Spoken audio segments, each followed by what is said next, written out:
Last year was a very difficult year for us. I think it started off as a year where we had a lot of expectations, right? Positive stuff. Because my wife was pregnant then, we were expecting Toby in August, and everything was kind of looking up. In July last year, actually, we found out that one of my daughters was diagnosed with a very serious disease, and to the point she had to get surgery.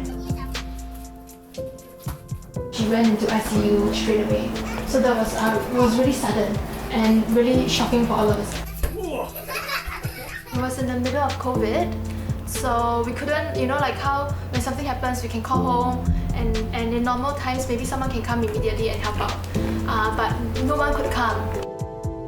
She probably cried a lot and couldn't sleep, have a lot of sleepless night thinking about how to deal with the situation. Then we will reach out to her and WhatsApp and say, how's your day? How is things going on? Or share with her about the things that we do. Everyone is busy with their families. I didn't think that so many people would be so willing to help. My company was very, very supportive. They gave me time off. Even though we had to go to a different prefecture like for 7 weeks to do treatment, and the embassy was very helpful also, right? So we first thing we did, we called up the embassy, and they actually had a task force to help us, right? So there was a WhatsApp chat with I think 4 people in there from the embassy, from MFA, and they were trying to find the doctors for us, trying to get my mom-in-law over. I think Ambassador himself actually talked to one of the doctors who called me actually personally. So I spoke with the doctor about it. He gave us a bit of kind of advice as well. So I thought that was really, really very unexpected actually. Yeah. The 3 days and 3 nights was probably the scariest part of this whole thing, and probably the scariest thing in my whole life. No matter how much Panadol I was taking, the fever did not go down at all. I had trouble trying to get PCR tests, trying to even see a doctor. My friend here, she helped me for 3 days and 3 nights before I could get a spot in a hospital. She would remotely just call me online and check on me every 3 hours. She hung a bag of medicine and food and water on my door. 美味しい。辛くないの？ Very good。友達でも家族でも、それは同僚でも、自分の身の回りで困っている人がいて、自分にできることがあるんなら、できることをするのが、私は当たり前だと思ってるし、そうやって育てられてるし。Yeah, no, I really miss laksa, man. I miss tteokbokk. I couldn't bear to tell my friends or my relatives the constant fear and the anxiety that I had when I was hospitalized.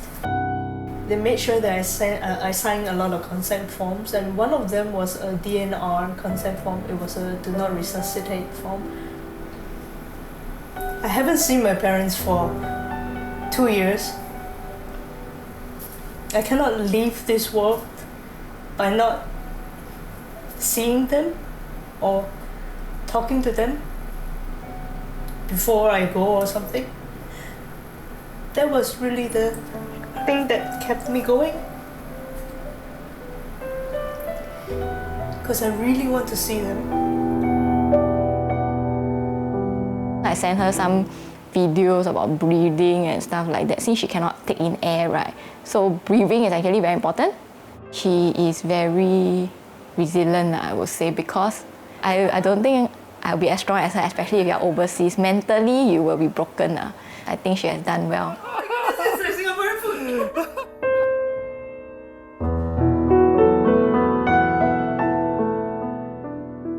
Last year, my dad fell down and he was hospitalized, and I couldn't go back. So my daughter in Singapore helped me to Zoom in the hospital to see him. And in less than a month, he passed away. When I was born, my great-grandmother passed away, and she was in Japan, and she wasn't aware until like few days later or few weeks later. So she actually missed the whole thing. And then she actually quite regret. She never say directly, but I think she appreciate.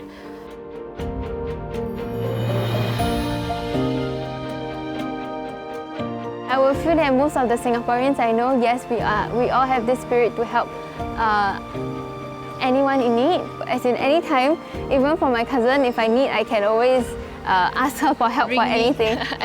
Yes. I really trust my family and friends, and I didn't know how much trust we actually put in one another. It almost really just felt like telepathy. Whenever they are around, maybe it can feel annoying. But when you don't see each other for so long and you start missing them, I will spend more appreciated time when I see my parents again.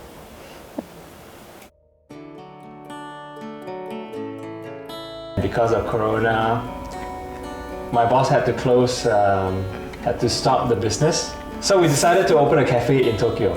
No experience, first-time business owners.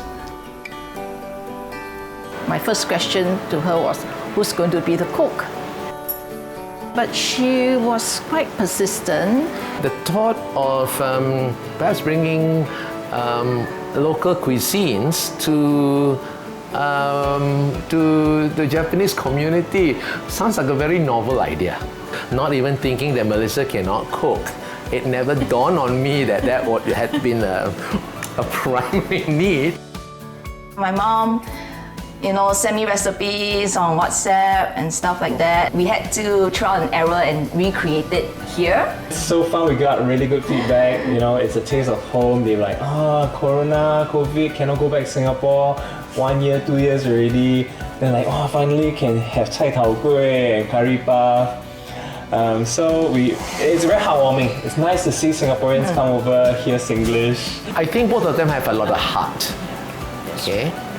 Mark and Melissa are really the kind of Singaporeans that we would want other nations to know about.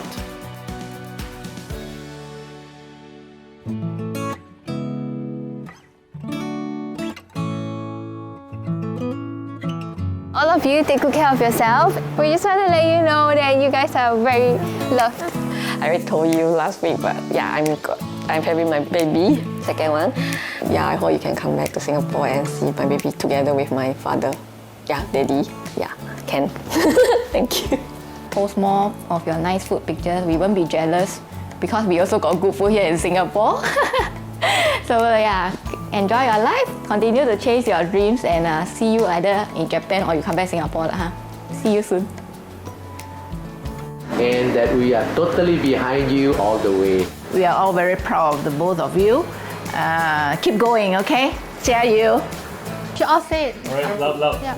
Ready? 1, 2, 3. Happy birthday, Singapore! Happy birthday, Singapore! Happy birthday, Singapore!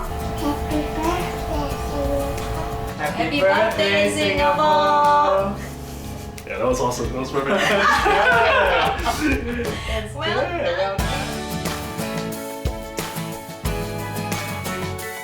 Stay safe, everybody. So we should say Singapore happy birthday or happy birthday Singapore? What do you think? Singapore? Happy birthday Singapore. Okay, is that good? Cut for this.